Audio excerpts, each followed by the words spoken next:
کسی آدمی نے حضرت مولانا سید احمد سعید کاظمی رحمۃ اللہ تعالی علیہ سے یہ سوال کیا کہ حضور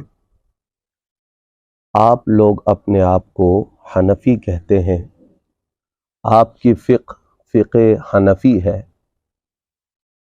تو معتبر فقہ تو وہی ہے جس کی نسبت رسول پاک کے بیٹے کے ساتھ ہے، حضور کے شہزادے کے ساتھ ہے، یعنی فقہ جعفری، اس کی نسبت حضرت امام جعفر صادق کے ساتھ۔ تو اب آپ لوگ یہ مانتے بھی ہیں کہ حضرت امام جعفر صادق کا مقام اور مرتبہ وہ حضرت امام اعظم ابو حنیفہ سے بڑا ہے، تو ٹھیک ہے، امام صاحب بھی عظیم شخصیت ہیں، عظیم ہستی ہیں، پر بندے کو وہ فقہ اپنانی چاہیے، وہ فقہ اپنانے میں فخر محسوس کرنا چاہیے جس فقہ کی نسبت ڈائریکٹ حضور کے بیٹے کی طرف ہے، اور وہ فقہ ہے وہ فقہ ہے فقہ جعفری۔ اب حضرت کاظمی صاحب علیہ رحمت کا خوبصورت جواب سنیے اور محظوظ ہوں۔ آپ نے فرمایا بھائی آپ کے علم میں نہیں ہے، ہماری فقہ بھی فقہ جعفری ہے،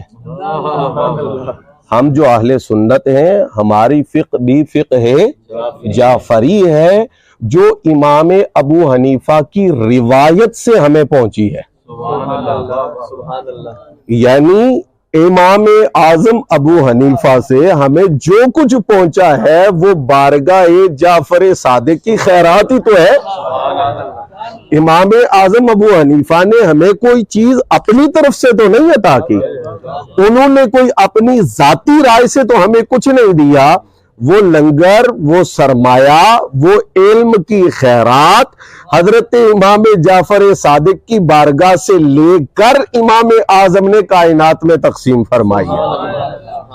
تو امامت ملتی ہی اس کو ہے جو اس بارگاہ کا، اس گھرانے کا دریوزہ گر ہوتا ہے، چاہے وہ امام اعظم ابو حنیفہ ہوں، چاہے وہ دیگر